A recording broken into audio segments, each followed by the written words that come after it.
नमस्कार दोस्तों, मैं डॉक्टर भावेश। आज के वीडियो में हम लोग देखने वाले हैं कैटरैक्ट या मोतियाबिंद क्या होता है, क्या कारण हो सकते हैं उसके।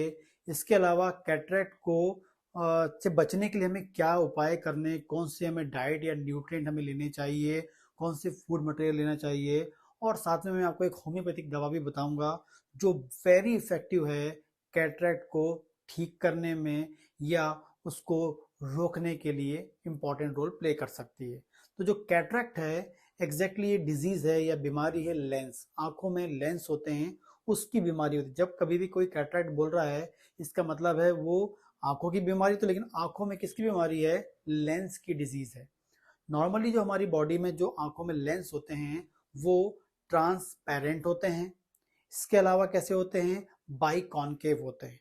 एग्जैक्टली वो ट्रांसपेरेंट होते हैं और बाई कॉनकेव होते हैं नॉर्मल हेल्दी पर्सन में जिसको कैटरैक्ट नहीं है। लेकिन जैसे जैसे एज बढ़ते जाती है, क्योंकि कैटरैक्ट बहुत कॉमनली हमको कब मिलता है? ओल्ड एज में मिलता है। ठीक है, 50 साल के बाद, 60 साल में, 70 साल में, वो ओल्ड एज में बहुत कॉमनली हमको मिलता है। यंग एज में बहुत रेयर होता है, ओल्ड एज में हमको मिलता है। तो जैसे जैसे एज बढ़ते जाती है तो जो लेंस होता है उस लेंस में के जो फाइबर्स होते हैं, जो लेंस कब काय के बने हैं? फाइबर्स के बने हैं। और जो फाइबर्स होते हैं वो ट्रांसपेरेंट और पाई कॉनकेव होते हैं हेल्दी कंडीशन में, जब कैटरैक्ट नहीं होता है। लेकिन जैसी कैटरैक्ट की कंडीशन बनती है तो कैसी बनती है? जो लेंस के फाइबर हैं वो कैसे होने लगते हैं? एग्जैक्टली वो होने लगते हैं, डैमेज होने लगते हैं, वो रप्चर होने लगते हैं। इसके अलावा वो जो लेंस है, जो फाइबर्स कैसे हो गए हैं? डैमेज होने लगते हैं, रप्चर होने लगते हैं, फाइनली कई बार ब्रेक हो जाते हैं। और फाइनली जो फाइबर्स हैं वो जो रिस्पॉन्सिबल हो जाते हैं किसके लिए? क्लाउडी लेंस के लिए। लेंस कैसा होने लगता है? क्लाउडी लेंस में कन्वर्ट होने लगता है। क्लाउडी मतलब धुंधलापन उसमें आने लगता है। जब आप उस लेंस को देखेंगे बिल्कुल ट्रांसपेरेंट होता है, हेल्दी। लेकिन जब दूसरे लेंस को देखेंगे जिसको कैटरैक्ट होता है वो एकदम धुंधला दिखेगा आपको, क्लाउडी इसे हम बोलते हैं, वैसा दिखता है। और उसमें ओपेसिटी आने लगती है, ओपेक वो होने लगता है। ठीक है, तो नॉर्मल होता है तो वो कैसा होता है? ट्रांसपेरेंट होता है और बाई कॉनकेव होता है। लेकिन जैसे ही वो कैटरैक्ट में कन्वर्ट होता है तो उसके फाइबर कैसे होने लगते हैं? टूटने लगते हैं, ब्रेक होने लगते हैं। अकॉर्डिंग टू कॉज मैं आपको अभी जो बताऊंगा, और जिस कारण से वो कैसे हो जाते हैं? क्लाउडी हो जाता है लेंस, और वो कैसे होता है? ओपेक हो जाता है। और जिस कारण से फाइनली आपका जो विजन है, जो आंख की रोशनी धीरे धीरे कम होने लगती है। जितनी अधिक ओपेसिटी होगी उतना अधिक विजन लॉस होता है। यदि आपका कैटरैक्ट है और विजन कम लॉस हुआ है, यदि आपको कैटरैक्ट हो गया है लेकिन विजन आपका बहुत कम लॉस हुआ है, आपको दिख रहा है, इसका मतलब है लेंस क्लाउडी तो है लेकिन ओपेसिटी उतनी ज्यादा नहीं है। लेकिन जैसे ही विजन धीरे धीरे लॉस होता है कैटरैक्ट के कारण, इसका मतलब लेंस की क्लाउडीनेस के साथ क्या हो रहा है? उसकी जो ओपेसिटी है बढ़ते जाती है। जितना ज्यादा ओपेक होगा उतना अधिक आपका विजन लॉस होने लगता है। ये होता है आपके किसमें? कैटरैक्ट में। लेकिन इसके कॉज क्या है? सबसे कॉमन जो कॉज होता है वो होता है एजिंग। एज एज के अकॉर्डिंग जो होता है वो आपको मिलता है। लेकिन एजिंग में भी जो इंपॉर्टेंट जो बात करेंगे हम लोग, जो सेकंड कॉज जिसे हम बोलेंगे, वो होते हैं ऑक्सीजन फ्री रेडिकल्स। जो ऑक्सीजन फ्री रेडिकल्स होते हैं ये हमारी बॉडी में एज के अनुसार बढ़ने लगते हैं। यंग एज में क्या होता है? ऑक्सीजन फ्री रेडिकल्स का जो लेवल होता है बहुत कम होता है, क्योंकि ऑक्सीजन फ्री रेडिकल्स को डिस्ट्रॉय करने वाले एंटीऑक्सीडेंट्स जो प्रॉपर्टी होती है हमारी बॉडी की, सेल की, जो नॉर्मली हेल्दी हमारी बॉडी में पाई जाती है, वो बहुत अधिक काम करती है क्योंकि एंजाइम प्रॉपर होते हैं।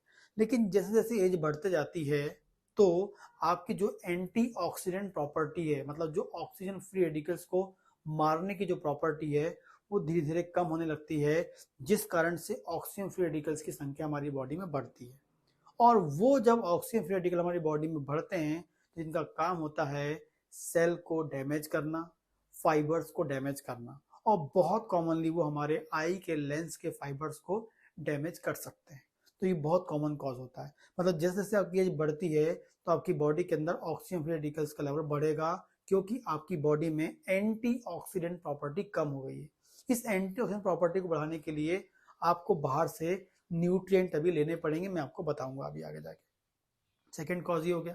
थर्ड जो कॉज होता है बहुत कॉमन जो है, कई स्टडी में बताया गया है, वो होता है एग्जैक्टली आपका जो लेंस है वहां पर एक शुगर और प्रोटीन का कॉम्प्लेक्स बन जाना या फैट और प्रोटीन का कॉम्प्लेक्स बन जाना, ठीक है ना।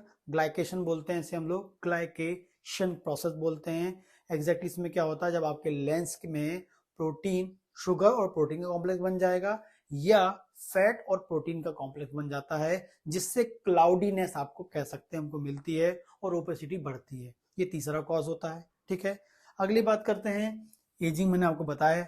इसके अलावा बहुत जो लंबे समय से स्टीरॉयडल ड्रग खा रहा है, स्टीरॉयडल ड्रग खा रहा है, जैसे बहुत कॉमनली क्या होता है, यदि किसी को ऑटो इम्यून डिजीज है, किसी को एलर्जिक डिजीज है, किसी को एस्थमा की प्रॉब्लम है, किसी को जॉइंट की प्रॉब्लम्स हैं, बहुत लंबे समय तक स्टेरॉयडल ड्रग चलती रहती हैं, तो उस कंडीशन में हो सकता है वो ड्यू टू स्टेरॉयड क्या हो सकता है, उनके जो लेंस के फाइबर हैं उनमें क्लाउडीनेस एंड ओपेसिटी हमको मिल सकती है, जिससे कैटरेक्ट उनको जल्दी आ सकता है, ठीक है। आगे बात करते हैं क्रोनिक स्ट्रेस। जितना अधिक स्ट्रेस होता है हमारी बॉडी में ऑक्सीजन फ्री रेडिकल्स का लेवल बढ़ने लगता है और कहीं ना कहीं मेटाबॉलिक प्रोसेस भी चेंज हो जाती हैं, और जो रिस्पॉन्सिबल हो सकती हैं किसके लिए, आपकी लेंस के फाइबर को ब्रेक करने के लिए, क्लाउडीनेस के लिए एंड ओपेसिटी के लिए, जिसे हम कैटरेक्ट बोलते हैं। आगे बात करते हैं अल्कोहल, स्मोकिंग। ये भी क्या होता है, कहीं ना कहीं हमारी बॉडी में जाकर ऑक्सीजन फ्री रेडिकल्स के लेवल को बढ़ा देती है, एंटीऑक्सीडेंट प्रॉपर्टी को कम कर देती है, जिससे फिर लेंस के फाइबर डैमेज हो सकते हैं, क्लाउडीनेस एंड ओपेसिटी हमको मिल सकती है।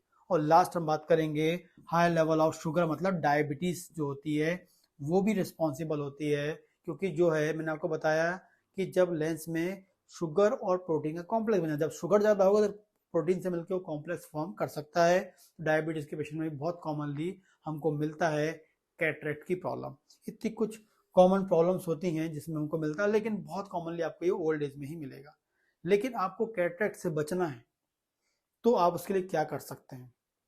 पहले तो मैं आपको बता दूं, सबसे पहले आपको बॉडी में डिमांड होती है विटामिन ए की, विटामिन ई की, विटामिन सी की, जिंक की, B1 की, B2 की एंड सेलेनियम की। इतने इंपॉर्टेंट विटामिन की आवश्यकता होती है कैटरेक्ट को से बचने के लिए, या आपको कैटरेक्ट आ गया है तो उसे ठीक करने के लिए। इनिशियली आपने इसको यदि ले लिया तो कैटरेक्ट के ऑपरेशन से आप बच सकते हैं, ठीक है।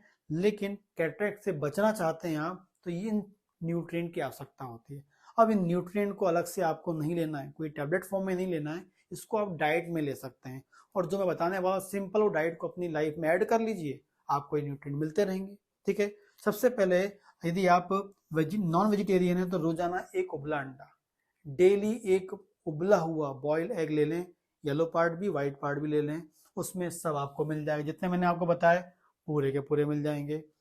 यदि आप वेजिटेरियन हैं तो एक गिलास दूध आप ले लीजिए, एक गिलास दूध पियेंगे आप तो उसमें फिर आपको ये सब के सब पूरे मिल जाएंगे आपको, ठीक है। इसके अलावा बात करेंगे फ्रूट्स की, बात करेंगे तो जो फ्रूट्स है आप कोई भी ले सकते हैं, लेकिन यदि आप ऐसे फ्रूट्स लेते हैं जो कलर वाले होते हैं, लाल कलर वाले होते हैं, पिंक कलर वाले होते हैं, रेड कलर वाले होते हैं, तरबूज, पपीता, ठीक है, पीले कलर वाले होते हैं जैसे एप्पल हो गया, ठीक है।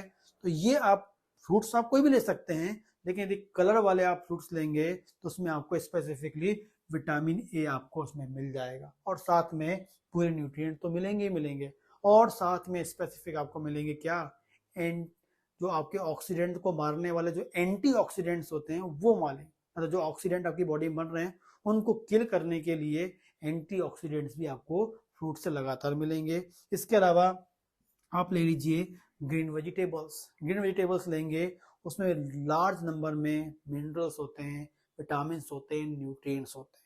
तो अपनी डेली रूटीन लाइफ में एक अंडा कर लें, एक फल तो कोई भी कर सकता है, एक टाइम एक अंडा उबला खा लें, एक टाइम एक फ्रूट खा लें।